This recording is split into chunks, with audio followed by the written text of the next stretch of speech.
الحمد لله نحمده ونستعينه ونستغفره ونؤمن به ونتوكل عليه ونعوذ بالله من شرور أنفسنا ومن سيئات أعمالنا من يهده الله فلا مضل له ومن يضلله فلا هادي له ونشهد أن لا إله إلا الله وحده لا شريك له ونشهد أن سيدنا ومولانا محمدا عبده ورسوله صلى الله تبارك وتعالى عليه وعلى آله وأصحابه أجمعين ومن تبعهم بإحسان إلى يوم الدين. أما بعد، قال سبحانه وتعالى: إن الله وملائكته يصلون على النبي يا أيها الذين آمنوا صلوا عليه وسلموا تسليما.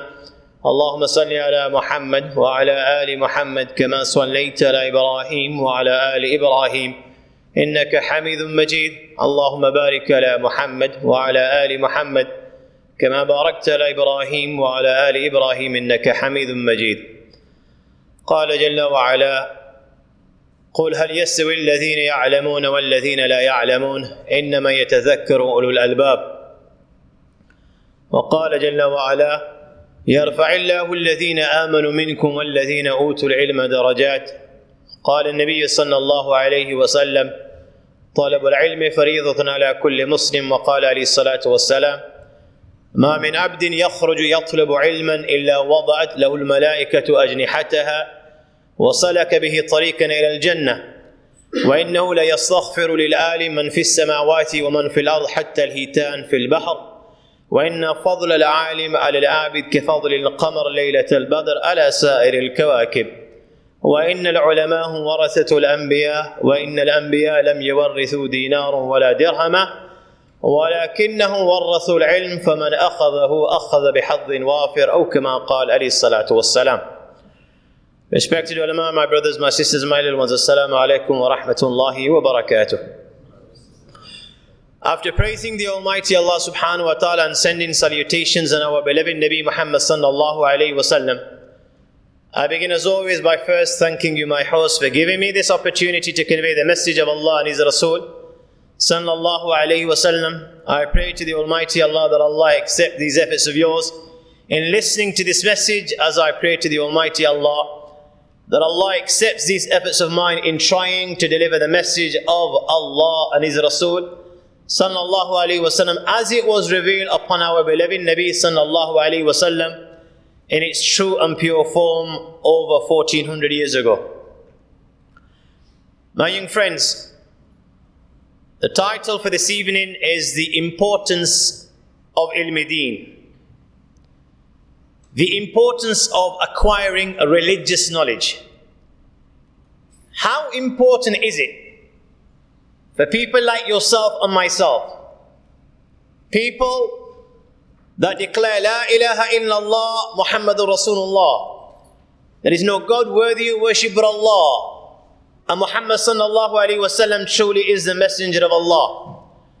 How important is it for people like yourself and myself who profess and declare that there is no one that we love more than Allah and His Rasul sallallahu alayhi wa sallam, and for Allah and His Rasul sallallahu alayhi wa sallam we're prepared to sacrifice everything we possess, but we're prepared to lay down our lives for Allah and His Rasul? How important is it for people like this that make such claims to learn the deen of Allah, to learn the book of Allah, to understand the book of Allah, to learn the ahadith of Rasulullah sallallahu alayhi wa sallam, to learn the sunnah of Rasulullah sallallahu alayhi wa sallam? How important is it for us to learn this deen, familiarize ourselves with the teachings of Allah and His Rasul, and adorn our lives with these beautiful teachings? My young friends, once upon a time, such was the love for Allah and His Rasul sallallahu alayhi wa sallam, and such was the level of iman, such was the dedication, such was the commitment, such was the zeal that our forefathers, Abu Bakr, Umar, Usman, Ali, Talha, Zubair, Sa'ad, Sa'id, name every single one of them. Our forefathers, my young friends, they were prepared to sacrifice everything they possessed for Allah and His Rasul sallallahu alaihi wasallam. They were prepared to sacrifice their wealth for Allah and His Rasul sallallahu alaihi wasallam. They were prepared to sacrifice their health. They were prepared to sacrifice their time for Allah and His Rasul sallallahu alaihi wasallam. They were prepared to sacrifice their family members, from their mothers to their daughters, from their fathers to their sons. Such was the love for Allah and His Rasul, my young friends, that they wouldn't hesitate to sacrifice their lives for Allah and His Rasul sallallahu alaihi wasallam. Such was the level of Iman. If Allah gave the likes of Abu Bakr, Umar, Usman and Ali life 100 times, my young friends, they would not hesitate to give 100 lives to Allah and His Rasul sallallahu alaihi wasallam. Every single one of them, from Abu Bakr, Umar, Usman, Ali, there was a fire burning inside his heart, just as that fire burns inside our hearts for the sake of the dunya. This fire burning inside the hearts of Abu Bakr, Umar, and Usman, Ali was for the hereafter. This fire was for Allah and His Rasul. This fire was for Islam and Iman and for the deen of Allah. And this fire burning inside their hearts, my young friends, was such that they could give everything to Allah and His Rasul. And they strive giving everything to Allah and His Rasul sallallahu alaihi wasallam. Who can forget the likes of Sayyidina Bilal Habshi radiallahu ta'ala an? My young friends, how many times you will have heard the story of Sayyidina Bilal Habshi radiallahu ta'ala an? They would persecute him by day and they would persecute him by night. They would whip him by day, they would whip him by night. And when blood would gush from the sacred body and blessed body of Bilal radiallahu ta'ala anhu, blood is gushing from his body. My young friends, the kuffar are taking advantage of this situation. They would drag him to add salt to the wounds. They would drag him in the scorching heat of Arabia, in a land where temperatures in the summer months exceed 45 degrees centigrade. My young friends, in a land where even the mountains of Makkah, they cannot tolerate the heat of Makkah. For those that have been blessed with the ziyarah of Makkah and performed the Umrah will have seen with their own eyes that the mountains of stone have turned black because they cannot tolerate the intense heat of Makkah al-Mukarramah. In a land where even the mountains cannot tolerate the heat, my young friends, they would drag Sayyidina Bilal Habshi radiallahu ta'ala anhu midday when the sun was at its peak, and they would force him to lie down in an open desert. They would force him to lie down on the sun. And then as he lay there burning, they would take a large stone and they would place it on the chest of Bilal. And they would torment and torture further. And they would say, "O Bilal, لا تزال هكذا حتى تموت أو تكفر بمحمد وتعبد اللات والعزى." O Bilal, we will do this day in and day out. We will do this night in, night out. We will punish you by day. We will punish you by night. We will torment and torture you till you do not leave the deen of Muhammad sallallahu alaihi wasallam and you return to the worship of the idols Lat and Uzza. My young friends, this is how they would persecute Sayyidina Bilal Habshi radiallahu ta'ala anhu. And Bilal, as he would suffer there, he would respond, "Ahad, Ahad, O kafiro, I've declared the kalima la ilaha illallah. Now I will die with the kalima la ilaha illallah. O kafiro, you can strip the skin from my body. You can make my bones naked by stripping the flesh from my bones. But I've declared the kalima. I will die on the kalima." This was the fire burning inside the heart of Bilal. He could lay down his life not once. My young friends, if Allah gave him life 100 times and sent him in the dunya 100 times, Bilal without hesitation would give his life and everything he possessed to Allah and His Rasul 100 times. Who can forget the likes of Sayyidina Khabbab radiallahu ta'ala anhu? How many times, from how many different speakers you will have heard the story of Khabbab? They would brand his head with hot iron rods. This is the same Khabbab. Just like you've gathered here today and you've attended this blessed gathering.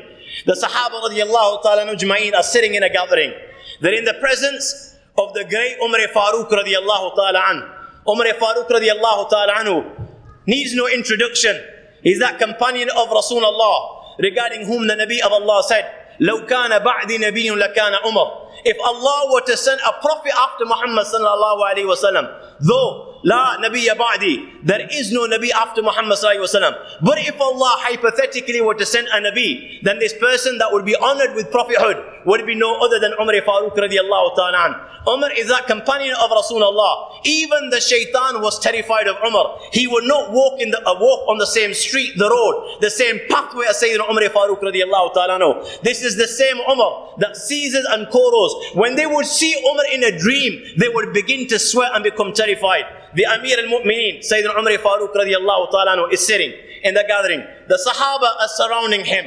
And Sayyidina Khabbab radiallahu ta'ala anhu comes to visit the Amir al-Mu'mineen. And as soon as Sayyidina Umar Farooq radiallahu ta'ala anhu saw Sayyidina Khabbab, remembering the sacrifices of Sayyidina Khabbab. Khabbab was from the Sabiqeen al-Awwaleen, from the former, when Rasulullah sallallahu alaihi wasallam, at the dawn of Islam, when Rasulullah sallallahu alaihi wasallam declared that he was the true Nabi of Allah, Khabbab came and declared, La ilaha illallah, Muhammadur Rasulullah, Ki ya Rasulullah, I declare there is no God worthy of worship but Allah, and I believe that you Muhammad is truly the messenger of Allah. He came at the dawn of Islam and declared the kalima La ilaha illallah, and from that moment onwards, Sayyidina Khabbab sacrificed everything he possessed for Allah and His Rasul. And Umar Farooq radiallahu ta'ala anhu knew this and realized this. Thus, when Sayyidina Khabbab came to visit the Amir al-Mu'mineen, the gathering is taking place. Sayyidina Umar Farooq radiallahu ta'ala anhu wants to honor him. He calls Khabbab, "Oh Khabbab, come and sit right next to me." And he honors him and makes him sit right next to him.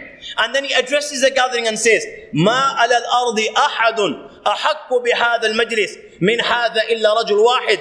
That on the face of this earth, there is nobody more worthy of this honor more than you, Khabbab, except for one individual. Oh Khabbab, there is no one on the face of this dunya that's more worthy of this place in which I've asked you to sit more than yourself, except for one individual.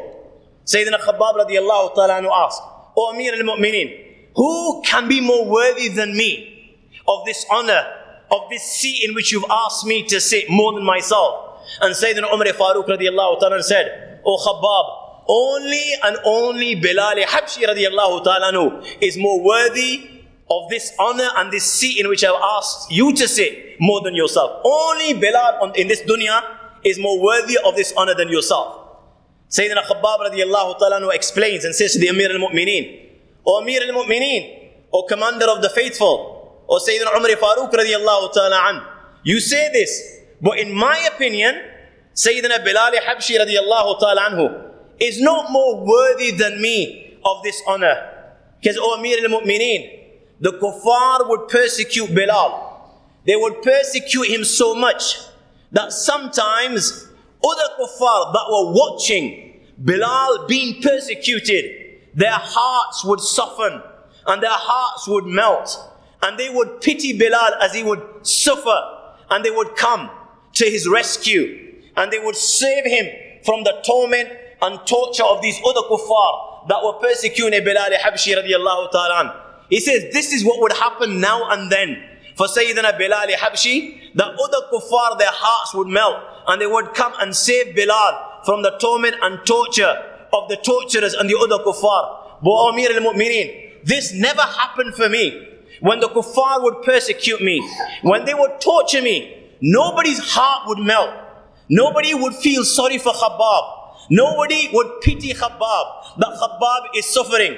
And then he said to the Amir al-Mu'mineen, "O Amir al-Mu'mineen, I saw the day, I witnessed that day. لَقَدْ رَأَيْتُنِي يَوْمًا أَخَذُونِي فَأَوْكَدُوا لِي نَارًا ثُمَّ سَلَقُونِي فِيهَا ثُمَّ وَدَأَ رَجُلٌ رِجْلَهُ عَلَى صَدْرِي فَمَا اتَّقَيْتُ الْأَرْضَ إِلَّا بِظَهْرِي." O Amir al-Mu'mineen, I witnessed the day when the kuffar captured me. They caught hold of me and then they started a fire and then they took off my clothes, and when the fire became hot, he says, they dragged my body over heaps of smoldering charcoal, and as I lay there burning, one of them then, he stood on my chest, so I'm able to get up and run away, and I keep on burning. And then he asked the question, he asked the gathering, "O Muslimano, O believers, what do you think put out the fire that day?" You know, as Khabbab lay there burning on heaps of smoldering charcoal, and there's somebody standing on his chest, what do you think put out the fire that day? There's silence in the gathering, and Sayyidina Khabbab answers himself. He says, "O Muslimano, it was the blood and pus that came out from the back of Khabbab that put out the fire that day." Every single one from amongst the companions of Rasulullah, our Salaf Salihin, there was this fire burning inside his heart. And this fire burning inside his heart, my young friends, didn't allow him to rest, didn't allow him to socialize, didn't allow him on a Saturday night to wine and dine, or even go out with his wife to some restaurant and enjoy themselves, while the ummah suffers, while the ummah as a whole is deprived of Iman and Islam in different corners of the globe. My young friends, this fire burning inside his heart didn't allow him to rest till he did not give everything that he possessed to Allah and His Rasul, so that the deen can be elevated and spread to different corners of the globe. Who can forget the likes of Ammar ibn Yasir? And what a beautiful family. You had Ammar, you had Yasir, and you had our mother Hazrat Sumayya radiyallahu ta'ala an, awwalu shahida fil Islam. She showed the men how to give life to Allah and His Rasul. This was the first martyr in Islam. The kuffar would persecute this entire family. Ammar, Yasir, Sumayya. So much, my young friends, that when the Nabi of Allah, the Nabi of mercy, would pass by and he would see the likes of Ammar, Yasir and Sumayya suffering because the kuffar are persecuting them. And the Nabi of Allah at this moment in time in the early days of Makkah is weak. There are not many followers. There's no one that can save the likes of Ammar and Yasir and Sumayya from the persecution of the kuffar. When Rasulullah would see this blessed family suffering, tears would flow from the eyes of Rasulullah. So many tears that it would dampen the blessed beard of Rasulullah sallallahu alaihi wasallam. And Rasulullah would console them. Isbiru ala Yasir. Isbiru ala Yasir. فَإِنَّ مُوْعِدَكُمُ الْجَنَّةِ. Make sabr, O the family of Yasir. Be patient, O the family of Yasir. O family of Yasir, istiqamat. Hang on there. Be patient. Stay strong. Allah loves you so much that Allah has elevated your ranks in paradise. Your abode is paradise. And the Nabi of Allah, this is how he would console them. Every single one of them, my young friends, was unique, was special. A fire burning inside his heart. And this fire burning inside his heart was for the akhirah, was to please Allah and His Rasul sallallahu alaihi wasallam, was to elevate the kalima la ilaha illallah. Just as the fire burns in our hearts for the dunya today. You want to succeed in the dunya, and thus you strive for the dunya. You want as much as you can get for the dunya, because you and I believe the real life is the life of the dunya, not the life of the akhirah. And this is why you will work 5 days a week, 7 days a week. You'll work 10 hours a day, 15 hours a day to get as much as you can from one car to another car, from one house to another house, from one woman to another woman. My young friends, they realize the life is the life of the akhirah. This life of the dunya is temporary. One day you will leave, whether it's after 70 years, whether it's after 80 years, whether you were one of those fortunate ones, you hit a century and you exceeded and passed 100 years of age. Inna lillahi wa inna ilayhi raji'un. They know we belong to Allah, and to Allah we will return, whether it's sooner and whether it's later. And this is why this fire wouldn't allow them to rest. Look at when it came to the sacred knowledge. Acquiring the deen of Allah, learning the ahadith of Rasulullah, learning the Quran, the book of Allah, wanting to understand the book of Allah. My young friends, you and I, how far does it go? You know, our fathers admit us into madrasas when we're 5 years of age. Around 12, 13 years of age, it's history. And all you've learned, top end, is how to recite the Quran. Yet what the Quran actually says, what your Creator is asking for you, what your purpose in life, my young friends, that's a no-go area. And this is how our life comes to an end. And then at the age of what you call it, we leave the madrasa at the age of 12, 13. You've never ever picked the book of Allah ever again. And like that, you live your life as you live your life. Then all of a sudden you see light at the age of 30, 35, and now you open the book of Allah and you realize you can't even read the book of Allah. You've forgotten how to read. This is the passion for the akhirah.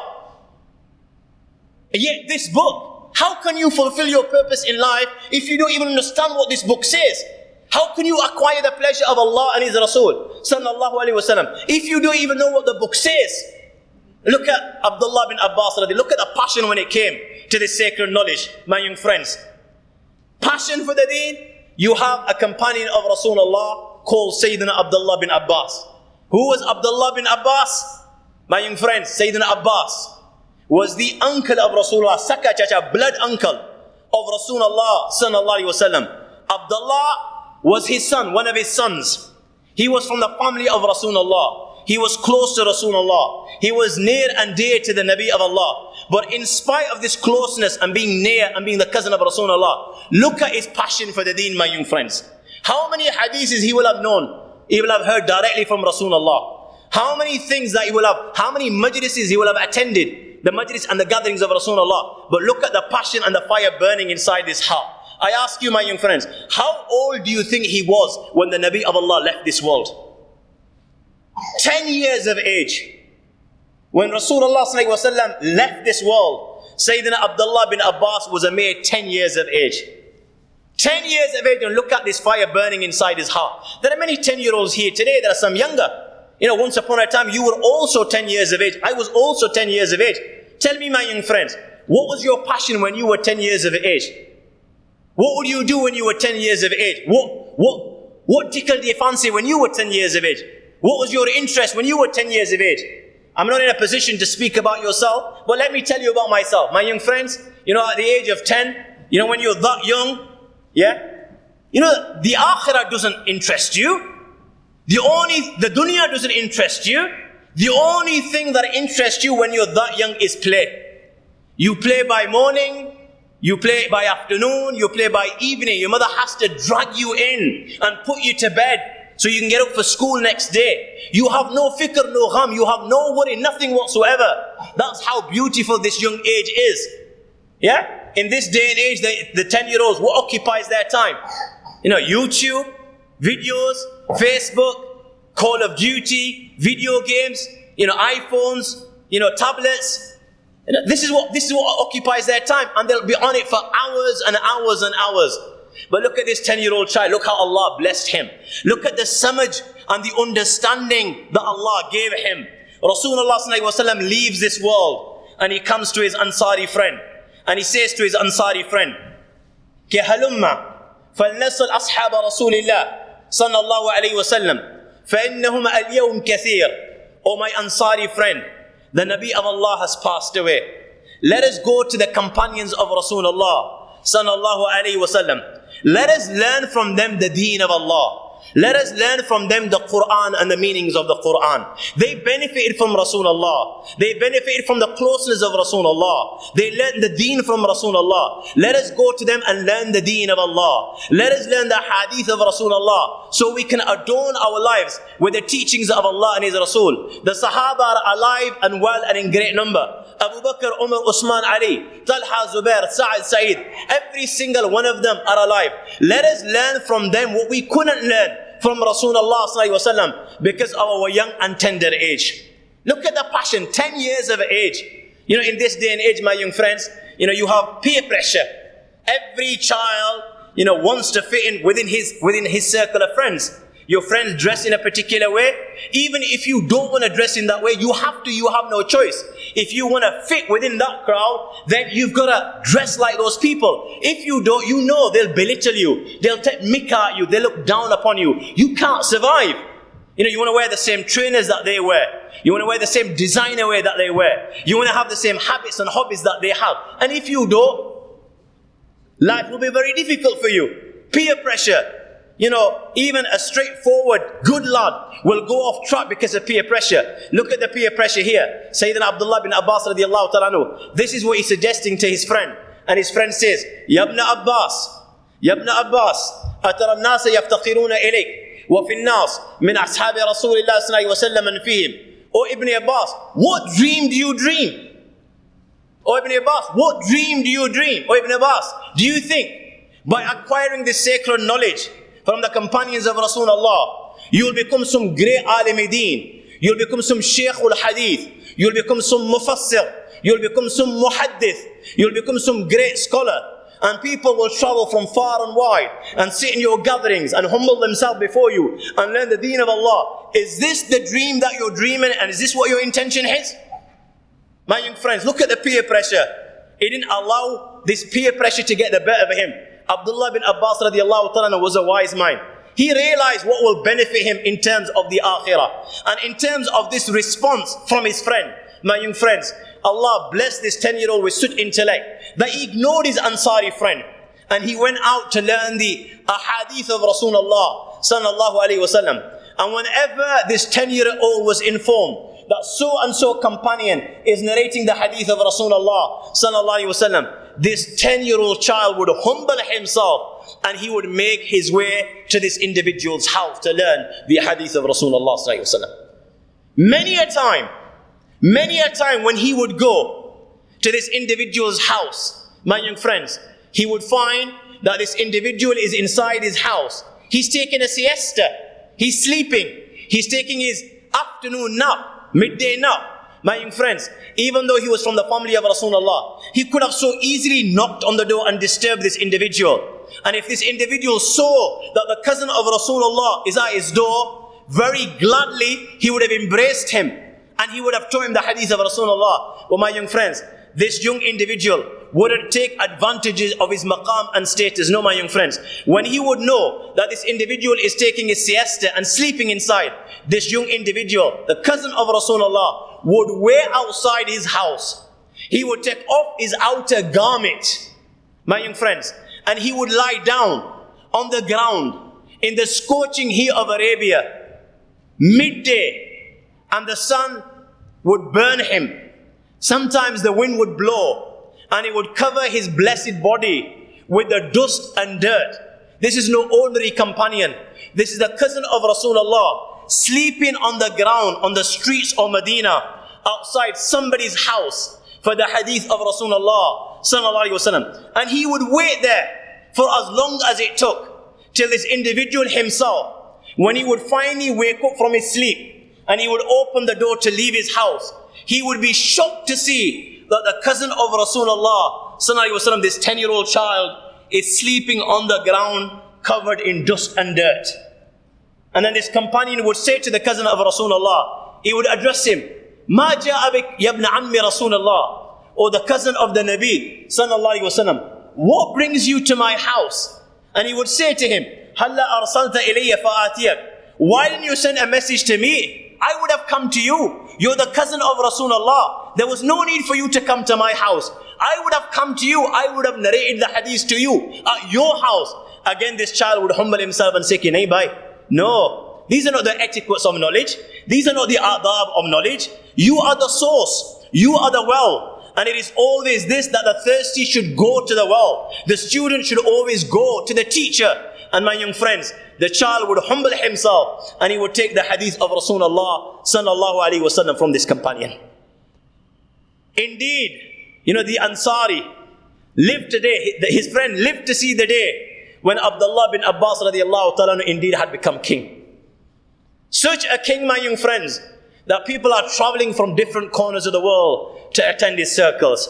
Hundreds are around him wherever he would go. Somebody is stopping him and asking him, "Oh Abdullah bin Abbas, what does this verse of the Quran mean?" Somebody is stopping him and asking him, "What does this verse of the Quran mean?" Somebody is stopping him and asking him, "Okay, Abdullah bin Abbas, what's the hadith of Rasulullah sallallahu alaihi wasallam with regards to this? What does this hadith mean? What masail can we derive from this sunnah? What does this Arabic word mean?" Hundreds and hundreds are gathered around Sayyidina Abdullah bin Abbas radiallahu ta'ala. Who can forget the likes of Sayyidina Abu Hurairah radiallahu ta'ala? Who was Abu Hurairah? Abu Hurairah means father of the cat. This was the title that the Prophet sallallahu alaihi wasallam gave him himself, because he used to keep a cat, a little kitten in his sleep. So the Prophet sallallahu alaihi wasallam called him Abu Hurairah Abahir, father of the kitten, father of the cat. My young friends, look at the passion for this sacred knowledge. And look at the love for this deen and for Allah and His Rasul sallallahu alaihi wasallam.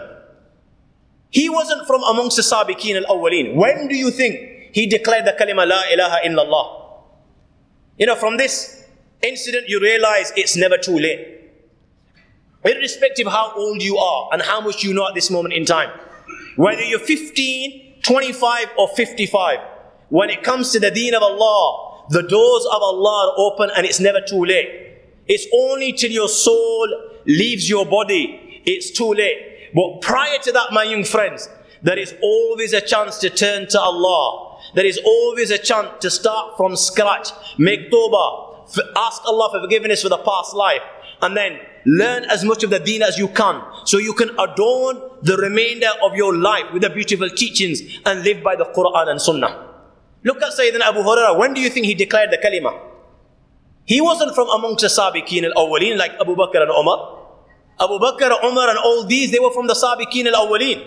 When Rasulullah declared that there is no God worthy of worship but Allah, and I, Muhammad, is the messenger of Allah, came Ali and declared La ilaha illallah. Came Abu Bakr and declared La ilaha illallah. Came Khadija and declared La ilaha illallah. Usman, Ali, the lot of them, they came and declared La ilaha illallah. My young friends, Sayyidina Abu Hurairah declared the kalima in 7th year of Hijrah. After the battle of Khaybar with the Yahud. Yeah? How long did Rasulullah ﷺ stay in Makkah? 13 years. And then the Nabi of Allah migrated to Madinatul Munawwarah. And the 7th year after his migration, the battle of Khaybar took place. After this, now Abu Hurairah comes and declares La ilaha illallah Muhammad Rasulullah. So from the dawn of Islam, from the moment the Nabi of Allah declared that he's been honored with prophethood, 20 years passed, 13 in Makkah, 7 in Medina. 20 years, around 20 years after, now Abu Hurairah comes, declares La ilaha illallah Muhammad Rasulullah. So he wasn't from amongst the Sabiqeen al-Awwaleen. But you know what? From the moment Allah guided him, and from the moment he realized and he recognized Allah and His Rasul, and Allah brought him into the fold of Islam, you know, I guess these thoughts must have crossed his mind. Okay, look at the life that I've lived before Islam. The life in Jahiliyyah, not knowing who Allah and His Rasul is. A life in which idols were worshipped and every sin under the sun was committed. I guess these thoughts must have crossed his mind. How can I ever compete with the likes of Abu Bakr and Umar in terms of the akhirah? They've declared the kalima La ilaha illallah 20 years before me. Where must their maqam be in terms of the akhirah? You know, which Jannah do you think that they've been allocated? I guess, you know, these types of thoughts must have crossed his mind. And he's thinking, how do I get close to these people? My young friends, from the moment he declared the kalima La ilaha illallah, Nabi Kareem Sallallahu Alaihi Wasallam left this world in the 11th year of Hijrah. So he had around 4 years from the moment Allah guided him to the Sirati Mustaqim till Nabi Kareem Sallallahu Alaihi Wasallam left this world. My young friends, he did not leave the side of Rasulullah. He did not leave the side of Rasulullah. It was about making amends. Making amends for the life that he lived. No more now. Now that Allah has guided me. No more now. Never. He stayed by the side of Rasulullah by day and by night. Hazar or Safar. Whether the Prophet ﷺ was home in Medina or whether the Prophet ﷺ was abroad in jihad. Wherever you found the Nabi of Allah, with him you found Sayyidina Abu Hurairah observing the Nabi of Allah, the sunnahs of Rasulullah, listening and noting in his heart and mind every word of Rasulullah so much, my young friends, that the Nabi of Allah himself would ask Abu Hurairah, Ki ya Aba Hurairah, ala tas'alani min hazi al-ghanaim allati yas'alani ashabu. Abu Hurairah, why is it that you're different? Abu Hurairah, why is it that you don't ask me for this mali ghanimat?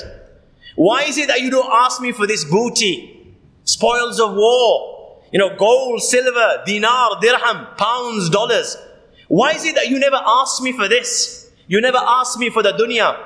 Your friends, your companions, they're always asking me for mali ghanimat. One will come and ask, another will come and ask. They will always ask me for dinar and dirham. But Abu Hurairah, you don't ask me for this.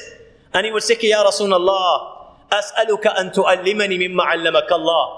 Ya Rasulullah, this dunya doesn't interest Abu Hurairah. Ya Rasulullah, the akhirah is 1,000,000 times far better than the dunya. Ya Rasulullah, the only thing that interests me is that you give me some of that nur, that light that Allah has placed inside your heart. Ya Rasulullah, The only thing that interests me is that you give me some of that knowledge that Allah has given you and placed inside your heart. Ya Rasulullah, this is the only thing that I'm interested in, so I can adorn my life with these beautiful teachings and please Allah and His Rasul sallallahu alaihi wasallam. He says, my young friends, my friends from amongst the Muhajirin and Ansar were occupied. My friends from the Muhajirin and Ansar were occupied. Some were occupied with their businesses. Some were occupied with their orchards, their farms. He says, I was a poor man, so poor that I didn't eat leavened bread or wear robes of silk or have servants to serve me. There was no such thing. There's no such thing that, acquiring the dunya and accumulating the dunya. No leavened bread, no latest garment, robes of silk, or servants to help me in my work. No. He says, I was so poor that I would take stones and I would tie them to my stomach due to hunger to ease the pain of hunger. In those days when they didn't eat for a few days and they could no longer tolerate and it was getting very, very difficult. My young friends, the companions of Rasulullah sallallahu alaihi wasallam, what they did so this deen of Allah could reach you and me. They would take thin stones and they would tie them to their stomach to ease the pain of hunger, and that would help them.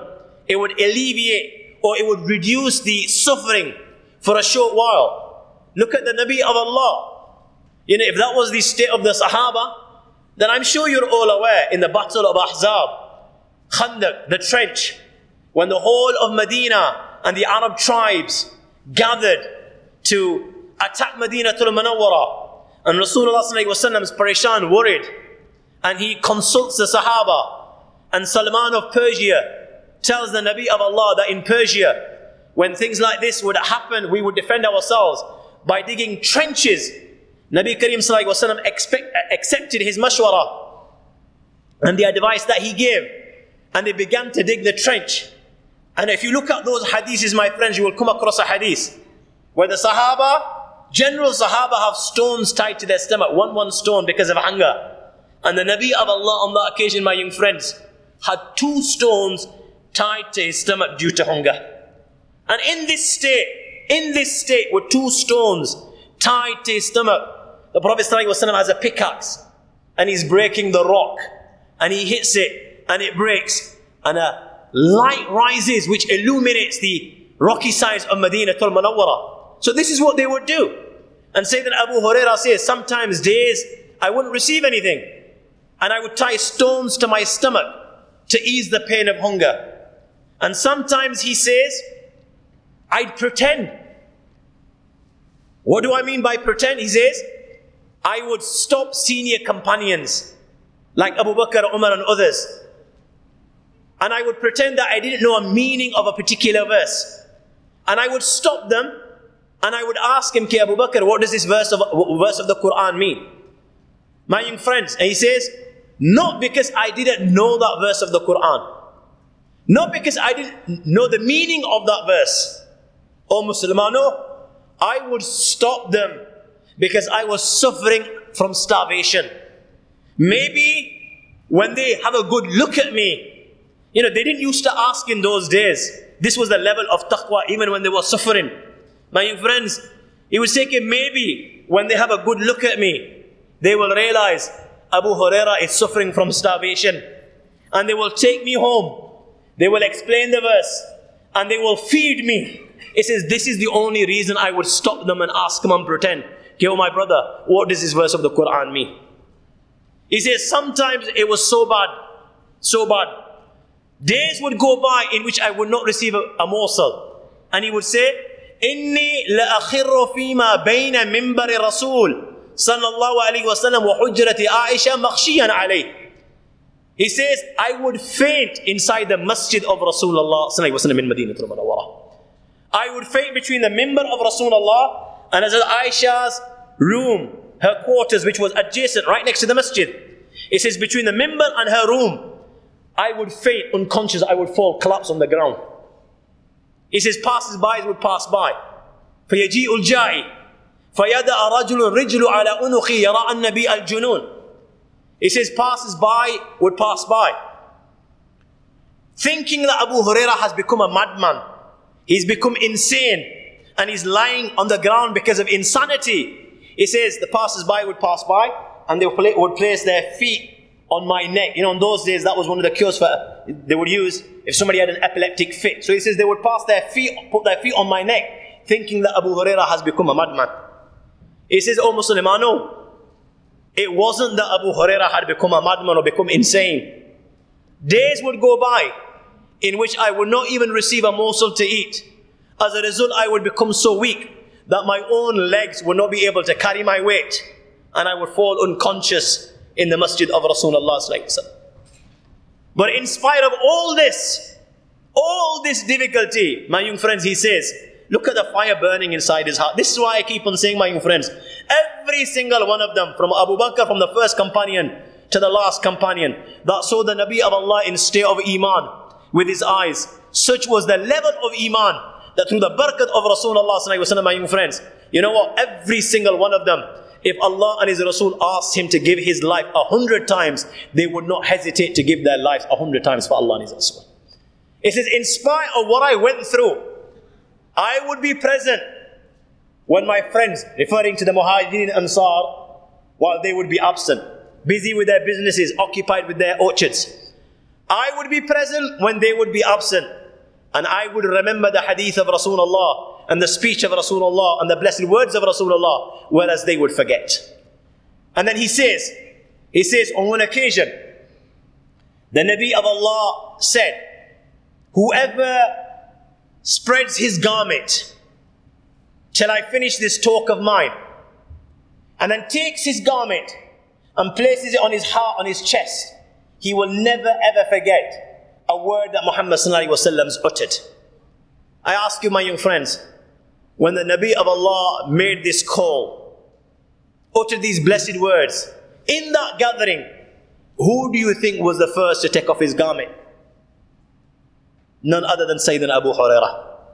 When Rasulullah sallallahu alaihi wasallam uttered these blessed words and made the call, whoever takes off his garment and waits patiently till I finish this speech of mine, and takes it and places it on his chest, he will never forget a word that Muhammad's uttered. My young friends, the first person to take off his garment was none other than Sayyidina Abu Hurairah. He says, I took off the only garment that was on my body, and I spread it, just like our beloved Nabi Muhammad sallallahu alaihi wasallam requested. And I waited there patiently, listening to the blessed speech of Rasulullah sallallahu alaihi wasallam. And when the Nabi of Allah finished his speech, just as the Nabi of Allah said, I took this chadar, I took this garment, and I placed it on my heart and my chest. He says, I swear by Allah, from that day to this day, I have never forgotten one word that Rasulullah sallallahu alaihi wasallam ever uttered. One word Rasulullah sallallahu alaihi wasallam ever uttered. My young friends, he declared the kalima, La ilaha illallah, in 7th year of Hijrah. Rasulullah leaves this world in the 11th year of Hijrah, a mere 4 years top end. Look up from where he started and look at where he got. Out of all the companions that we've received hadith from today, in this day and age that we have in the books, my young friends, the most hadiths that have reached us are narrated from none other than Sayyidina Abu Hurairah radiallahu ta'ala. Over 5,000 hadiths narrated from Sayyidina Abu Hurairah radiallahu ta'ala. Every single one of them. Who can forget the likes of Sayyidina Abu Ayyub al-Ansari radiallahu ta'ala? The fortunate one. And why I call him the fortunate one, my young friends? Was he not the one that received the honor of entertaining the Nabi of Allah when Rasulullah sallallahu alaihi wasallam migrated from Makkah to Medina? In whose house did he reside? None other than Sayyidina Abu Ayyub al-Ansari radiallahu ta'ala an. For the sake of one hadith, Sayyidina Abu Ayyub al-Ansari radiallahu ta'ala anhu traveled all the way from Medina to Munawwara to Egypt. One hadith, from Medina to Egypt. You and I, in this day and age, we can't understand this. We live in the age of technology, where never mind traveling from here to Egypt, we talk about sending shuttles and sending people to space travel. Yeah? That's what we talk about. Traveling is so easy at this moment in time that you probably got an easy jet app on your phone. And as you sit in this gathering listening to this reminder, you've got your Samsung, you tap onto your app, and within 2 minutes, you can book yourself a ticket to Morocco and even your seat. 4 hours you're there, and it's history. This is how easy it is. You don't even think about traveling. The whole world, just like the Prophet ﷺ predicted 1400 years ago, will become like a village. Yeah, everything, taqarabul aswaq, and this is exactly what we're seeing. But in those days, traveling wasn't an easy thing. When people would travel, never mind 1400 years ago, for those of you at my age, ask your grandfather. In those days when they would leave for Hajj from Pakistan, Bangladesh and Hindustan, on the steamers, it would take months to get to Makkatul Mukarramah. The whole journey would be months. And before they set out on a journey like that, they would think twice. But they would think 100 times. And they would set all their affairs in order before they actually left for Hajj. They would make wasiyah, they would write a will. They would instruct, in case I die, because many people never used to return. Long, arduous journeys, difficult terrains, no peace, dacoits, no safety. So they used to write their wills. In case I don't come back, this is what I want you to do. That was just in our grandfather's era. Can you imagine 1400 years ago? Desert of Arabia, scorching heat, no service stations to fill up. Yeah, nothing whatsoever. You lost the way, no water, you're a dead man, you're history. Now in those days, where it probably take around a month just to get from Medina to Egypt, you can just imagine Sayyidina Abu Ayyub al-Ansari radiallahu ta'ala anhu traveling for the sake of one hadith. And what baffles me and amazes me is, he was the one that entertained the Nabi of Allah. If you've not received a blessing, then you'll strive and sacrifice for that blessing. But if you've already got too much of a particular thing, now you've already got £1 million in your bank, you're not going to travel for £10 to Bangladesh. He was the fortunate one. He was the one that entertained the Nabi of Allah. How close do you think he was to Rasulullah sallallahu alaihi wasallam? On that particular occasion, how many hadiths do you think he must have heard directly from Rasulullah himself? How many gatherings do you think he must have attended of Rasulullah sallallahu alaihi wasallam? How many hadiths he must have heard? But look at the passion for the deen. In spite of the fact that he's heard all these hadiths and he's benefited hundreds of times from Rasulullah, my friends, in spite of all this, look at the love, look at the fire burning in his heart. That he travels from Egypt, from Medina to Egypt for one hadith.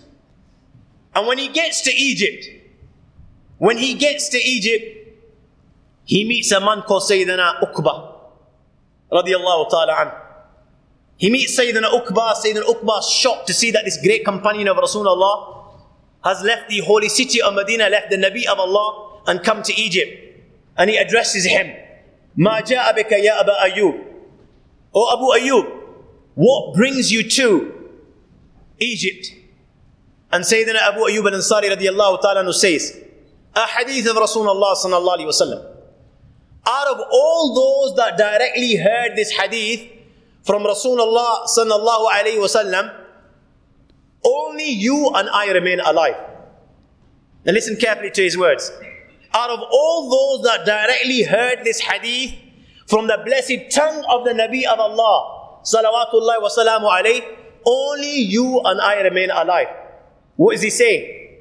He's saying that when Nabi Kareem sallallahu alayhi wa sallam uttered these blessed words, there were many people sitting in that gathering. All those people that heard them with their own ears, they've passed away, only you and I remain alive. So he was actually there when Rasulullah uttered these blessed words.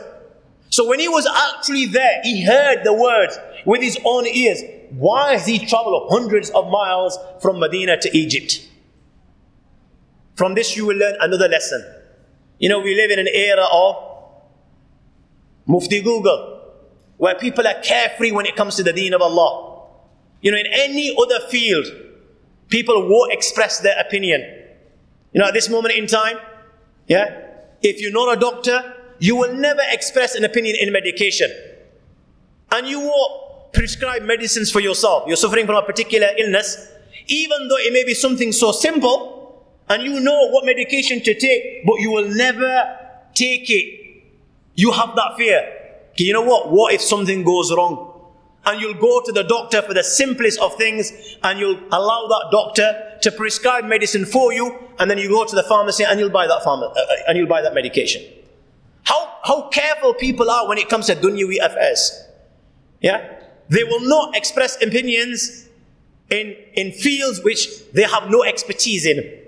Yet when it comes to the deen of Allah, every Tom, Dick and Harry, every individual, he can't even read the Quran. But when it comes to the deen of Allah, he will have an opinion. And the deen of Allah is not based on opinions. It's based on the teachings of Allah and His Rasul, the Quran and Sunnah. But you won't hesitate. And we live in an era where you can buy whichever fatwa you like. On the internet, whatever you're looking for, you'll find a scholar that will give you that fatwa. It's the age of fitna. And look at how careful these companions of Rasulullah were when it came to the deen of Allah subhanahu wa ta'ala. Why is it that the likes of Abu Bakr, who was there from the dawn of Islam, but even before Islam, he was a near dear friend of the Nabi of Allah. He grew up with Rasulullah sallallahu alaihi wasallam. Why is it that he doesn't narrate 5,000 hadiths like Sayyidina Abu Hurairah radiyallahu ta'ala? Why is it the likes of Umar doesn't narrate 5,000 hadiths like Sayyidina Abu Hurairah radiyallahu ta'ala? My young friends, they were so cautious. They heard Rasulullah sallallahu alaihi wasallam say, "Man kathaba alayya muta'ammidan falyatabawwa maq'adahu min an-nar." Whoever attributes something to Muhammad that Muhammad did not say, then you know what? His abode is the fire of hell. They heard the Nabi of Allah say this. They were so cautious even when they knew a hadith. My young friends, they were very, very careful when it came to expressing it, in case they fall under this category. Man kadhaba alayya muta'ammidan falyatabawwa maq'adahu min an-nar. Whoever attributes to Muhammad sallallahu alaihi wasallam something that he's not said, his abode is hell. And today nobody's bothered. We'll fabricate things and attribute them to the Nabi of Allah subhanahu wa ta'ala. And here, Sayyidina Abu Ayyub al-Ansari was participating in this gathering. Look how careful he was. He's gone all the way from Medina to Egypt to see that, you know what, the Nabi of Allah has passed away now, years have passed. He was in that gathering. Does he still recall the words as Rasulullah sallallahu alaihi wasallam's blessed tongue uttered them when the Nabi of Allah was alive? Or has he forgotten something? So he's gone to Sayyidina Uqba and he said to Uqba, "Oh Uqba, relate the hadith with regards to concealing the faults of a believer." So Sayyidina Uqba narrated, Prophet sallallahu alaihi wasallam said, "Whoever conceals the faults of a believer in the dunya, Allah will conceal his faults in the akhirah." So Sayyidina Abu Ayyub al-Ansari radiyallahu ta'ala, when he heard these words, he said to him, "Sadaqta, you've spoken the truth. This is exactly how I recall. These are the words that I remember that Nabi Kareem sallallahu alaihi wasallam uttered." He's taken the hadith, my young friends, and now he turns his mount and he heads back to Madinatul Munawwarah. He did not stop as much for a cup of tea, for a morsel in Egypt. Look at the passion for the deen. Hundreds of miles for the sake of one hadith. And look at the passion today. Look at the passion today, my young friends. You'll see it on days like this, the level of iman. Where do you think the masses are at this moment in time? Real Madrid versus Atletico. For some people, that's life. For some people, that's religion. For some people, if their wife were to get in between them and football, they divorce her. That's how much it means to them. Don't get me wrong, guys, I'm not against football. I love it as much as you, if not even more. But it's getting your priorities right. what you will do for your dunya and what you will do for your akhirah. The difference is heaven and earth. There's no interest. You've got time to socialize. You've got time to chill with your yar in his car with the music blaring, and all you'll do is just go around the block. And you'll go again and again and again, 4 or 5 of you, and you'll spend hours. Oh look, when it comes to something like ta'aleem, I'm just giving an example here. In your local masjid, Tablighi Jamaat say after salah, let's sit down for ta'aleem. Yeah? You get a heart attack. You dare sit down. And like all they're reading is a hadith and explaining a hadith. And it's not that you know it all. None of us know it all. وَفَوْقَ كُلِّ ذِي عِلْمٍ عَلِيمٍ. Upon every knowledgeable person, there's one no knowledgeable. And even if you do know it all, وَذَكِّرْ فَإِنَّ ذِكْرَ تَنْفَعُ الْمُؤْمِنِينَ. You know, a reminder benefits a believer. When you hear what the words of Allah and His Rasul, إِنَّمَا الْمُؤْمِنُونَ إِذَا ذُكِرَ اللَّهُ وَجِلَتْ قُلُوبُهُمْ. You know, when Allah mentioned, you know, the hearts of the believers, their hearts soften. You know, it increases them iman. زَادَتْهُمْ إِيمَانًا وَعَلَى رَبِّهِمْ يَتَوَكَّلُونَ. Do you understand? But you won't spare 5 minutes. You'll pretend that you're the busiest man in the world. That you've got a multi-billion-dollar business, and you'll take out your phone, one in your right pocket, one in your left pocket, and you'll just pretend that somebody's ringing you. And you'll walk on the street just talking. Because you're the bad boy. That is the sad reality when it comes to the deen. No time. You know, your heart. Yet, my young friends, what will save you in terms of your akhirah? You know, I'm just giving you one example. You know, you have another companion. He travels from Medina to the blessed land of Sham. May Allah protect the Muslims of Sham from the aggression and all this zulm. And may Allah help them just like He helped the Muslims in Badr, and take care of the affairs of the entire Ummah of Muhammad sallallahu alaihi wasallam. He's gone all the way to Sham. In those days, you know, people would travel. Allah talks about in the Quran, لِإِلَافِ قُرَيْشِ إِلَافِهِمْ رِحْلَةَ الشِّتَاءِ وَالصَّيْفِ. They would go there, buy goods, and sell them in Makkah al-Mukarramah.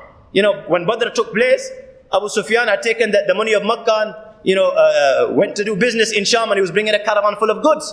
So that's what they would do. So he's gone all the way to Sham, and he meets the companion of Rasulullah, Sayyidina Abu Darda. And he says to Sayyidina Abu Darda, "Oh Abu Darda, I swear by Allah, I have not come to Sham because I'm in need. I've not come to Sham for the sake of business, because people would come for business." He said, "Oh Abu Darda, I've come for one hadith of Rasulullah sallallahu alaihi wasallam." Abu Darda was so happy that he gave him glad tidings. He said to him that the Prophet sallallahu alaihi wasallam said, "Ma min abdin yakhraju yatlabu ilman." Any servant of Allah leaves his house in search of knowledge. This servant is so dear to Allah that Allah sends His angels. إِلَّا وَضَعَتْ لَهُ الْمَلَائِكَةُ أَجْنِحَتَهَا. This person doesn't walk on the ground, he walks on the wings of angels. This is how Allah honors him. You know, when somebody important comes, they throw flowers. So he's walking on these flowers. This is how I honor him. Allah sending His angel from the heavens, and they spread their wings, and this person is walking on the wings of these angels. وَصَلَكَ بِهِ طَرِيقًا إِلَى الْجَنَّةِ. He's on the path to paradise. If he dies now, he's going to paradise. And then he narrates the entire hadith. My young friends, look at the likes of Ibn al-Qasim. You know, we struggle to give 5 minutes to Allah and His Rasul. And you had a man called Ibn al-Qasim. How many years do you think Ibn al-Qasim stayed at the feet of Imam Malik? The great Imam from Medina to al-Munawwara, Imam Malik, Imam Hanifa, Imam Shafi'i, and Imam Ahmad ibn Hanbal. 4 Imams that Allah blessed and gave kabuliyat and acceptance, that today the whole world follows. The Sunnah, the Ahl Sunnah follow the fiqh of one of the 4. 17 years Ibn al-Qasim stayed at the feet of Imam Malik to benefit from the Imam Malik.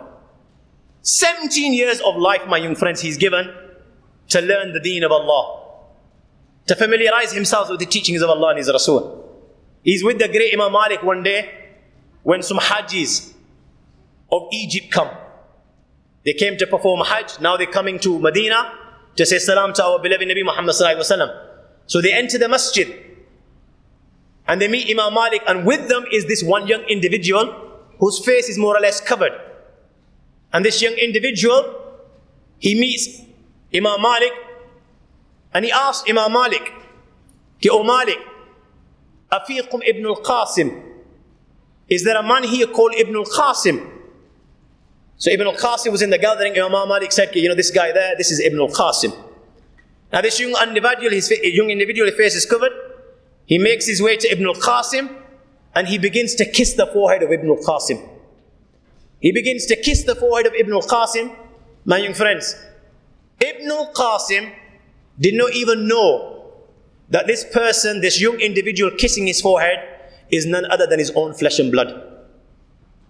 Ibn al-Qasim did not know that this was his own son that was kissing his forehead. Why? Why do you think that was? When Ibn al-Qasim left home, when he left Egypt, when he left home, Ibn al-Qasim, Egypt, he said to his wife,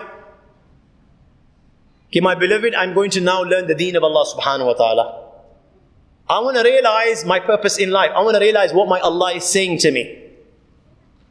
So I'm going to go learn the deen of Allah. When I will return, I don't know. Year, 2 years, 1 month, 2 months, 1 week, 2 weeks, I don't know when I will return. If you want to stay as my wife, then fine.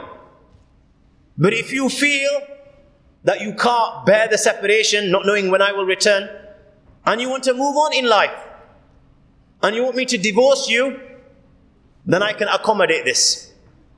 My young friends, she chose to remain his wife. And at the time when he left, his wife was expecting. She gave birth in their absence. And after 17 years, this was the first time he saw his own son. If you think giving 17 years of life for Allah and His Rasul is a sacrifice, it just gets better. There was a scholar called Waqi'ah ibn Makhlad al-Qurtubi from Cordova in Muslim Spain. Once upon a time, the land of the Muslims. We ruled there for so many years. What an era. Waqi'ah ibn Makhlad al-Qurtubi from Cordova, when he left home the first time, he remained absent for 14 years. When he remained absent the second time, when he traveled the second time, he remained absent for 20 years. So a total of 34 years he spent learning the deen of Allah and the hadith of Rasulullah sallallahu alaihi wasallam. He walked from Muslim Spain on foot. Thousands of miles all the way to Makkah, Medina, Hijaz, Sham. Wherever he heard that there are hadith of Rasulullah and scholars narrating the hadith, Waqi'ah ibn Makhlad al-Qurtubi would get there.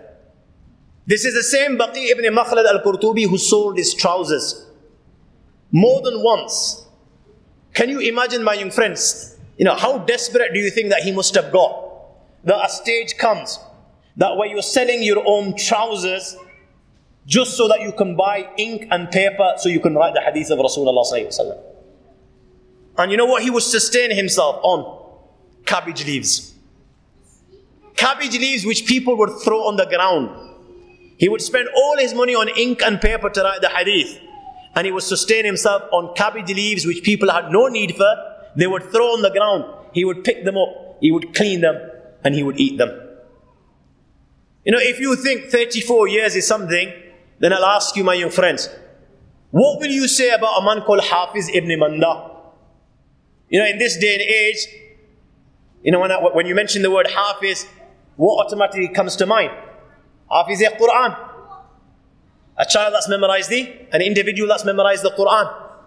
In those days, more or less, everyone was a Hafiz. When they mentioned the word Hafiz in those days, it was referring to Hafiz a hadith. And the word Hafiz, this title was given to an individual who had memorized 100,000 ahadith of Rasulullah off by heart, sanad and matan. 100,000 hadith of Rasulullah, sanad and matan. The chain and the text. And if you want to know how difficult that is, when you go from here, pick up the Sahih al-Bukhari, see if you can do 10. And see how long it takes. But our Hafizah is such, how good our Hafizah is, that you and I, the general public, our entire lives in Salah, we can't get beyond Qul huwallahu ahad, Allahu samad, لم يلد ولم يولد ولم يكن له كفوا أحد. We can't get beyond that. You'll read that in every rakat, in every prayer. Fajr, Dhuhr, Asr, Maghrib, Isha. And when somebody tells you, Kibai, why do you learn Inna A'tainaka al-Kawthar? It's too much for me, I can't memorize, I'm weak. I'm too old, I can't do it. Memorize Surah Fil, I can't do it. And your whole life will pass, and that's all you'll know. This is in terms of your akhirah. And in terms of your dunya, when you're making a claim, you'll know all the rules off by heart. Books and books of them. For family credit, child benefit, which law applies when, who, what, where, how. And in terms of the akhirah, you're weak. So in those days, Hafiz al-Hadith was a guy who knew 100,000 hadiths off by heart. Hafiz ibn Manda, how old do you think he was when he left home? 20 years of age. In this day and age, when you're around 20, 21, or whatever it may be, either your parents after your A-levels will send you to university. And if you're one of those that it's beyond you, so your parents will say, "Ke putter, get yourself a job and look after yourself and contribute." And you'll go find yourself a job. And when will you retire? 65? More or less. That's your life. He left at the age of 20. How old do you think he was when he returned? 65 years of age. He went at the age of 20. My young friends, for people like yourself and myself in this day and age, where our whole life doesn't get past Qul Huwallahu Ahad, it's pretty difficult to comprehend this. But when you have a passion for something, when you love something, then for that you give day and night. When these young guys fall in love, and they should be doing it the halal way, what do? What's up? Chit chat. How long will they do it for? Hours on end, non-stop. Mazar, I know you get a buzz out of it. And if a third person was listening to your conversation, he's saying, this guy's chatting rubbish, What the hell are these two on about? I love you and that's all you're saying. It doesn't go past I love you in different words. And you'll spend the whole night talking rubbish. But look at the sacrifice, look at the hours and dedication. Because you're obsessed with the other half and she's obsessed with you. And you'll give day and night for that. These people, when it came to obsession, they were obsessed with Allah and His Rasul and the Akhirah. And for that, like I said, never mind giving 45 years of life, they could give life 100 times if Allah gave them life 100 times. And he came back as a Hafiz al-Hadith. Who hasn't heard the name of Imam Shafi'i? Rahimahullah, may Allah mercy be with him. Do you think Imam Shafi'i just became Imam Shafi'i overnight? Today the whole world takes his name. And after that they will say, Rahimahullah, they'll make this dua for him. May Allah have mercy upon him. Because of what he did for the Ummah of Muhammad sallallahu alaihi wasallam. Abu Hanifa, Malik, Shafi, Imam Ahmad. May the blessings of Allah be upon every single one of them. The whole world today mentions him. My young friends, do you think Allah gave him this qabuliyat, this acceptance for nothing? For 16 years of his life, he sustained himself on dates. 16 years of his life, that's what he would eat, dates. Not chicken masala, tandoori, prawn curry on a Monday, chicken tikka on a Tuesday, samosas, bhajiyas on a Wednesday, biryani on a Thursday. 16 years he lived on dates. And he would only eat, my young friends, not knock a kilo back or two, enough to survive, to sustain themselves. They weren't working on their stomachs, they were working on their hearts. Whereas you and I work on our stomachs or know our hearts. He was so poor that he could not afford to buy paper and ink. He would write on stones and pieces of leather. 7 years of age. Again, I repeat. How old? 7 years of age. He's sitting in the gathering of the great Imam Malik in Madinatul Munawwarah. My young friend, 7 koi umar hoti hai? No. What is 7? Nothing. What did you do when you were 7? That's such a young, tender age that, we don't know our right from our left in terms of our dunya, never mind our akhirah. The only thing that, interests you is play at that age. That's the only thing that interests any 7-year-old. But look at this 7-year-old, look how, the summit and the understanding that Allah gave them. Bro, the right way, and then this is what you'll get. 7 years of age, and he's sitting in the masjid of Rasulullah in Madinatul Munawwara, in the hadith gathering and lecture of Imam Malik, the great Imam of Madinatul Munawwara. And it was a practice of Imam Malik that when Imam Malik would narrate the hadith of Rasulullah sallallahu alayhi wasallam, he would relate in this manner: an fulan and sahibi hadha al-maqam, from so and so who narrates from so and so, from the one who narrates inside the grave, from the one inside this grave. So he would narrate like this, that so and so narrates the hadith, he narrates it from so and so, and he narrates it from the one inside the grave, referring to the Nabi of Allah sallallahu alaihi wasallam. And when he would actually say an sahibi hadha al-maqam, from the one inside the grave, it was the practice of Imam Malik that he would actually point at the grave of Rasulullah sallallahu alaihi wasallam, that this one inside the grave has said these blessed words, and then he would utter the words of Rasulullah sallallahu alaihi wasallam. Now he was narrating the hadith of Rasulullah on one occasion, an fulan and sahibi hadha al-maqam. When he was pointing at the grave of Rasulullah, when his eyes fell upon this 7-year-old child sitting in the gathering. And this child, it seemed to Imam Malik, is playing, is showing disrespect to the words of Rasulullah.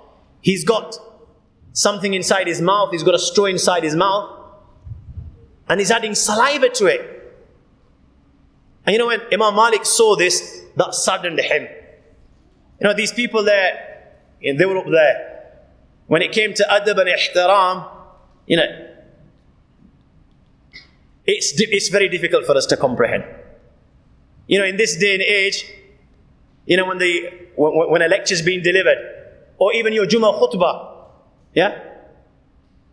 for many, that's the best time for qaylula, to drop off. It's amazing. That's when tranquility descends, when the Imam is delivering the khutbah. We walk in once a week, last 10 minutes, I mean, how the British government says, what do you call it?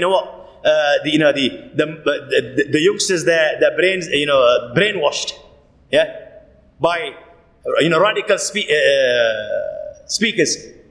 How they come to this conclusion, and generalize, it baffles me. Because you know as well as I. When you go inside the masjid, the khutbah will be for how long? The bayan, normally 20 minutes. And when you go at the beginning, all you see is old men there. The youngsters will walk in last 5 minutes. So what do they actually hear? And assalamu alaikum wa rahmatullah, they're gone before the Imam even does the second salam. So where they get this brainwashing and radicalization, I just don't understand. And for the few that are there, the cameras will show you, mashallah, their all heads are down, and you'll hear the odd snore as well. Tranquility is descending, he's sleeping.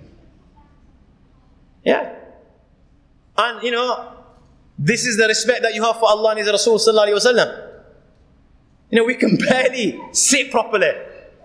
You've got to lean and this and that. So their standards were high. The imams in those days, one, I can't remember whose name, I think, whoever he was, is narrating the hadith of Rasulullah sallallahu alaihi wasallam, and he's becoming pale. So one of the students in the gathering said to him, "Ya Imam, today, I felt that something, different, something wrong." So what was it? So the Imam after the gathering said to him, "Look, raise my garment, see if you can see anything there." A scorpion or something had bitten him 17 times while he was delivering the hadith of Rasulullah, and he did not stop. He sat with adab and ihtaram. This is the level that we're on. So how was Imam Malik, even though it was a 7-year-old child, going to tolerate somebody in his gathering while he's narrating the hadith of Rasulullah, has a straw inside his mouth, and he's adding his saliva, sputum to it. Now in that gathering, Imam Malik narrated 40 hadith. He waited for the gathering to come to an end. And after the gathering, He called the young Shafi'i. This child comes, humbles himself before Imam Malik and sits with adab and ihtaram. And Imam Malik now tells him off. Don't you have any shame? Are you not ashamed that I'm narrating the hadith of Rasulullah? You have no adab, ihtaram. That you're playing whilst I'm relating the hadith of Rasulullah sallallahu alayhi wasallam. Now my young friends, listen to the response of this 7-year-old child. He said, Ya Sayyidi ma kuntu a'bath. Or my master, or my beloved teacher, I was not playing as you think. I was writing the hadith of Rasulullah with my spit. Because I'm so poor. I was writing the hadith of Rasulullah with my spit so I do not forget the words of Rasulullah. I'm so poor that I cannot afford 1 dirham. I don't even have a pound with which I can buy ink and paper and write the hadith of Rasulullah. Now Imam Malik was shocked that this child is claiming that he was writing the hadith of Rasulullah with his spit. So Imam Malik put him to the test and said, son, if you are speaking the truth, I narrated 40 hadiths today, just narrate 1 out of the 40. So the child sat just like Imam Malik, and just as Imam Malik would narrate the hadith, and fulan, and sahibi hadha al-maqam, and point at the grave. The young Shafi'i did exactly the same. And fulan, and sahibi hadha al-maqam. Now the Prophet ﷺ said this, first hadith. Second hadith, and fulan, and sahibi hadha al-maqam. The Prophet ﷺ said this. Third hadith, fourth hadith, fifth hadith. My young friends, Imam Malik asked for 1. Imam Shafi'i narrated all 40. This is how he became Imam Shafi'i. There was a master of hadith called Ibn al-Tahir. He went through so much difficulty that he says, on one occasion, all I had was 1 dirham. 1 pound. I was in need of 3 things. I was in need of ink, paper, and food. He did not know. What was puzzling him and baffling him was, what should I spend my last pound or my last dirham on? Ink, paper, or food? You and I will never get to that situation. Because on a good day, we take care of our stomach. Never mind a bad day. So that don't even apply to us. He's sitting there thinking, okay, what should I spend my last pound on? How long do you think he sat there? You and I will think, this man was crazy. Just like if those people were alive today, couldn't understand, when you're sitting down talking to your, this so-called, that's going to be your other half for the whole night on WhatsApp and whatever it may be. It baffled them. Balki it baffles me, never mind them. What do you call it? 3 days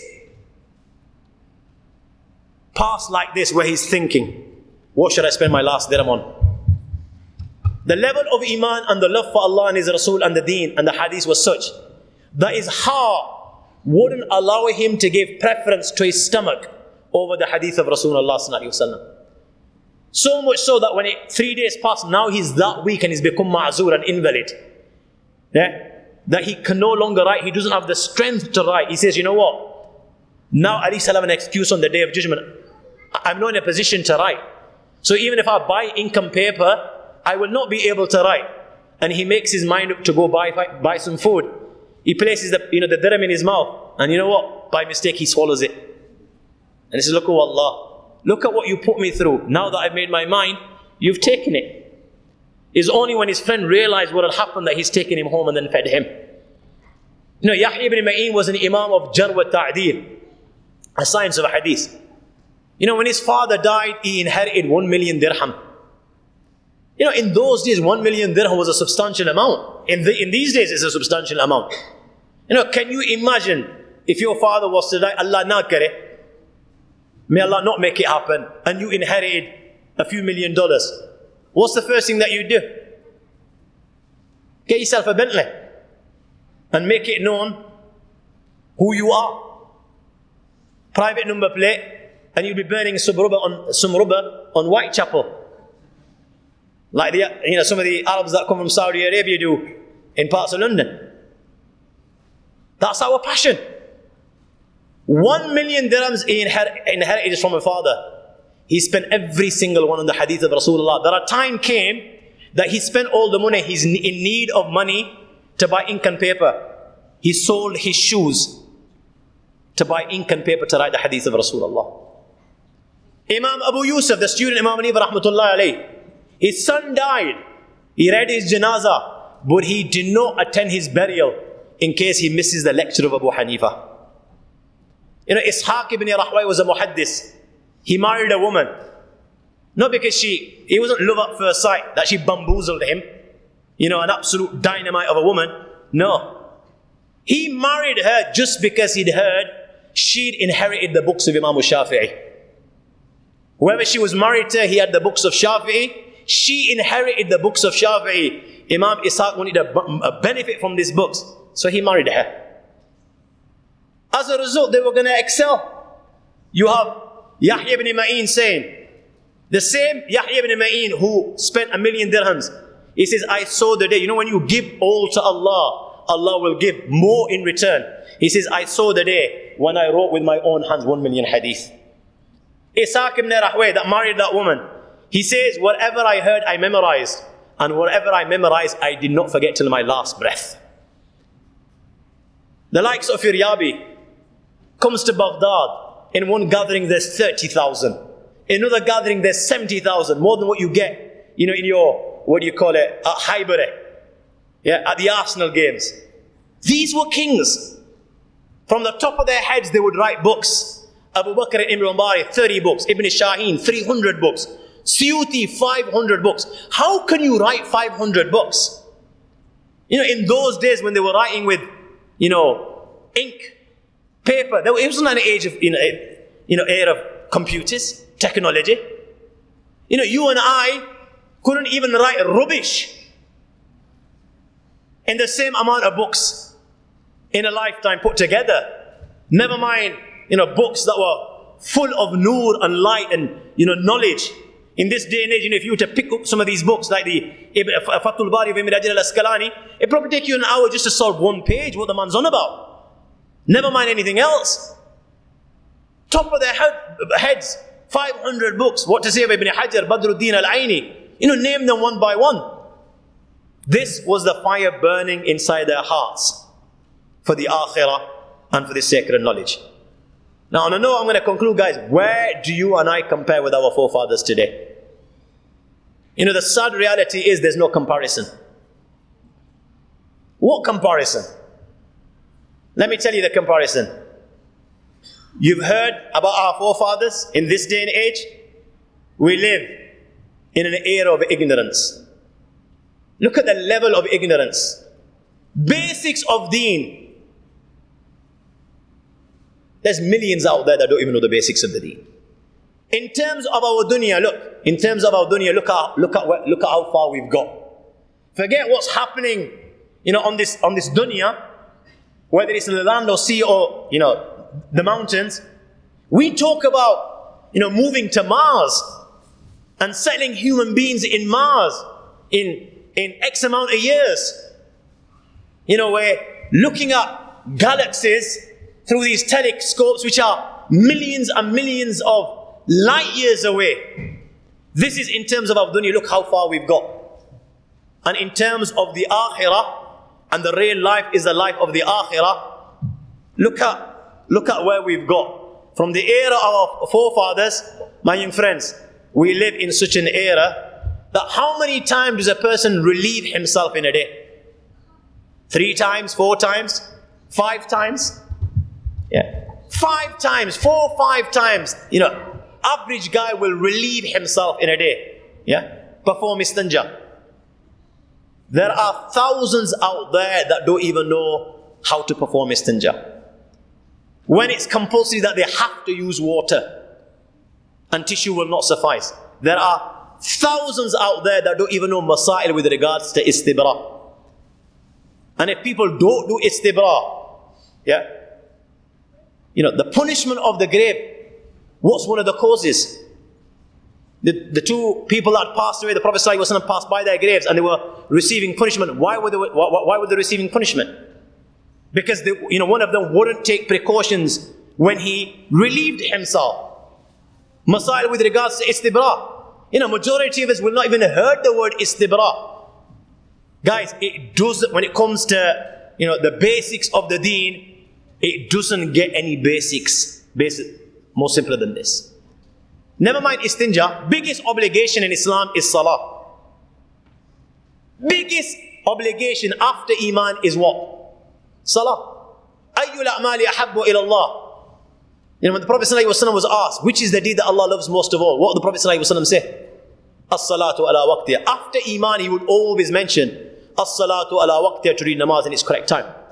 How many times do you think Allah has made a mention of it in the Quran? You might think this is an exaggeration. There are millions out there that don't know how to pray. How are they going to know how to pray? They walk in twice a year for Eid al-Fitr and Eid al-Adha. Is that an exaggeration? Your local masjid on a normal day, how many people will you find in Fajr Salah? A handful? Zohr? A few more? Asr? A few more? Maghrib? Probably maximum turnout. Yeah? And even then your masjid will be so big and you have 2-3 safs. That's your normal day. Every day. How is it that on Eid prayer, your masjid is too small? It can't accommodate the muqtadis, the worshippers. So Imam Sahib will make an announcement. The first Jamaat will be at 7, the second Jamaat will be at 8, the third Jamaat will be 9, and the fourth Jamaat will be 10, and that's more or less every masjid. Where have the rest come from? Somebody that doesn't pray all year, how do you expect him to remember Surah Al-Fatiha? I'm not going to take names. Not so long ago, a particular individual, a very prominent individual from a Muslim country, struggled and cocked up reading a very basic surah. There are people out there, the Tablighi Jamaat will tell you, that travel far and wide and interact with people on, ground level, that struggle to read the kalima as it should be read. Where are we going wrong as an ummah? The ignorance, my guys, the ignorance is not the problem. Why? Because Allah Himself says, وَفَوْقَ كُلِّ ذِي إِلْمٍ عَلِيمٍ. Above every knowledgeable person, there's a person more knowledgeable. I'm ignorant. There's one that's more knowledgeable than me. There's one that's more knowledgeable than him. There'll be a person more knowledgeable than you. So ignorance is not the problem. We're all ignorant to a degree. You know what the problem is? It's just this carefree attitude when it comes to the deen. When it comes to the deen, nobody's bothered. Nobody's got time. When it comes to the dunya, you'll strive, you'll sacrifice, you'll give hours on end. But when it comes to the deen, you know what? Yeah, there's plenty of time. When I'm 70, 80 years of age, then I'll come to the masjid and I'll do what I've got to do. That's the mindset. Yeah, you know what? You've got everything. In terms of masajid, by the grace of Allah, even though we live as a minority in a non-Muslim country, look how blessed we are. How many masajid we've got? How many madaris we've got? How many schools we've got? How many ulama we've got that speak all different languages? From English to Urdu to Bengali to Gujarati, you name it, Arabic. Whatever language you speak, you'll find an alim that speaks that language. And you can learn from him. And you know what? There's no charge. It's free. Who's charged you for anything today? The meal has been cooked. You don't have to travel like Baqi ibn Makhlad al-Qurtubi from Muslim Spain to Makkah. You don't have to spend 1 million dirhams like Yahya ibn Ma'in. The meal has been cooked. All you've got to do is take that morsel and place it inside your mouth. And we find it difficult. We're not prepared to do it. Where are we going wrong? Let me tell you where we're going wrong, guys. How is it going to benefit you learning the deen? Why should you waste your life learning the deen of Allah? Why should you even give 5 minutes to the Quran, to Islam, to the hadith of Allah? Why should you give it? How are you going to benefit? There is no benefit. The way you and I think in this day and age, there is no benefit. What's it going to get you if you learn the deen of Allah? In terms of the dunya, nothing. What will it get you? Will it get you a job? No. Put that on your CV. and you want to get married, she won't even consider it. She won't even look at it. That's the sad reality. What do we look at? What job he's got? How much he's earning? You and I know different. When we give our daughters hand in marriage, that's what you'll be looking at. Forget what the Prophet ﷺ said, تُنْكَلُ مَرَةُ لِأَرْبَعٍ لِمَالِهَا وَلِجَمَالِهَا وَلِدِينِهَا وَلِحَسْبِهَا فَصْفَرْ بِذَاتِ الدِّينِ. That was 1400 years ago. إِلَّا مَنْ شَاءَ اللَّهِ, except for those who Allah has given the understanding. So the deen is not going to get you anything in terms of the dunya. It's going to get you a fat car, nice mobile. But look at when it comes to the dunya, everyone strives and sacrifices. Everyone's got this dream for his son. But the doctor, engineer, pharmacist, dentist, you all dream the dream. And I haven't got a problem with the dunyavi sciences. By the grace of Allah, you're going to live in the dunya. It's good to have knowledge. So make life easy for yourself. Yeah? So you dream this dream. Why? Because look, a doctor's on a fat wage. 100k. All he's doing is pushing a pen. And with that, your dream car you can buy. You can buy your semi-detached or your detached. Put that on your CV. You've got women throwing themselves at you. Yeah, luxury, the sofas that you were dreaming about, car, doing the tango in the Caribbean. You've got it all. You see the benefit. But when it comes to the deen, there is no benefit. You know what, guys? I agree. If you learn the deen of Allah in terms of the dunya, there is no benefit. And if you learn these secular sciences in terms of the dunya, there's great benefit. Let me just ask you a question. How long will they last? How long will you enjoy yourself? 50 years? 60, 70, 80 years, 100 years, then what? Then what? Will you take them with you? Give me example of one guy that took his fortune with him, that took his house with him, other than Qarun, that went down and down his mansion went. Give me one example. The woman that every day tells you, Kiba, you are, I worship the earth on which you walk. Yeah? I love you this and I love you that.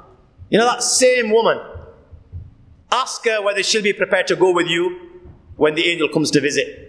Ask her. See how much she loves you. You know what she'll say to you at that time? Nay, bye. That wasn't part of the vows that I took. It was till death do us part. Assalamu alaikum, off you go. That's the woman that says, I worship the earth on which you walk. That's the sad reality. Yeah? These things are temporary. And secondly, it's not necessary that they bring about happiness. They bring about comfort and ease. A nice car brings about comfort.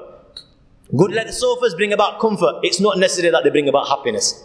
But if they brought about happiness, then why is it people that possess millions more than you and I will ever possess? Why is it that they die of depression? Why is it that they resort to dope, women, alcohol? Because it doesn't bring happiness.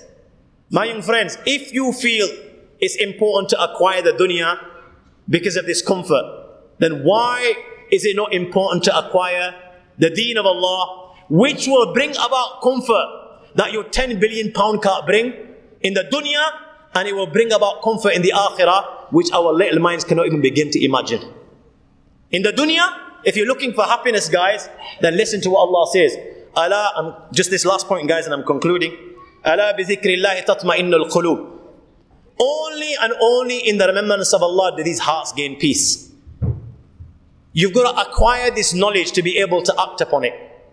And the more you act upon this knowledge, the more your heart will be at ease, at peace, content, happy, satisfied. So much so, my young friend, that you know what? Even if you don't possess a penny in your pocket, and you're some beggar sleeping on the streets of Bangladesh, using a stone as your pillow, you'll feel more happy in your heart and at ease and content than the sheikhs in Dubai in their palaces. Look at Sayyidina Bilal Habshi radiallahu ta'ala. You'll get to a stage where you'll actually begin to taste the sweetness of Iman. The more you act upon this knowledge, the more sweetness that you will taste. I began with the example of Bilal and I'll conclude on the example of Bilal. Why is it that the likes of Bilal wouldn't renounce the kalima? Why wouldn't he renounce the kalima? You know, they would persecute him by day and by night, whip him, force him to lie on burning sun. Why wouldn't he renounce the kalima? You know, if here and now, just as an example, my friend Ishe, and I were to get a danda, a stick, and start knocking him. Yeah? One knock, and he'll start dancing to the tune that I'm singing. And whatever I ask him to do, he'll do. Why? Because he'll feel pain. And when you feel pain, you submit. You know, when you're being persecuted, you submit. You'll do whatever, you know, the person that's persecuting you, torturing you, asks for. If not after a bit, very soon, there's no man that can tolerate pain like that. So why is it that Bilal Habshi, even though that he was being persecuted, he wouldn't renounce the kalima, balki he was staunch and firm? No. Ahad, ahad, ahad. You know what my little understanding tells me? You know when they used to persecute Bilal, you know Zahir about that there was pain there, but you know the sweetness of Iman would make him forget the bitterment of the punishment. You know, the buzz that he was getting, it would make him forget the bitterness of the punishment. I'll just give you the example and I'll conclude. You've got a restaurant, let's say down the road, called Cabana. And you've got a guy come from Sweden, white guy. He's heard about your vindalus. Bengalis are known for their curries.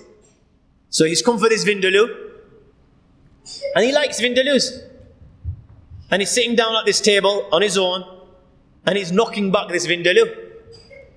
And as he's knocking back this vindaloo, takes out his handkerchief. Smoke's coming out of his ears. And his nostrils. Yeah? And water's coming out of his eyes because it's hot. And he can't, you know, tolerate so much chilies. So he's eating and he's, you know, water's coming out everywhere and he's sweating. And he's using this handkerchief, you know, on his head, on his eyes, and he's knocking back the vindaloo at the same time. Now you've walked in with some of your friends and you've seen this guy in one corner knocking back this vindaloo, and he's got, you know, water coming out of his ears, smoke coming out of his ears, and he's on his head and his nose and everything. And you think, you know what? Poor guy, what must be happening to him? Somebody's probably died in his family.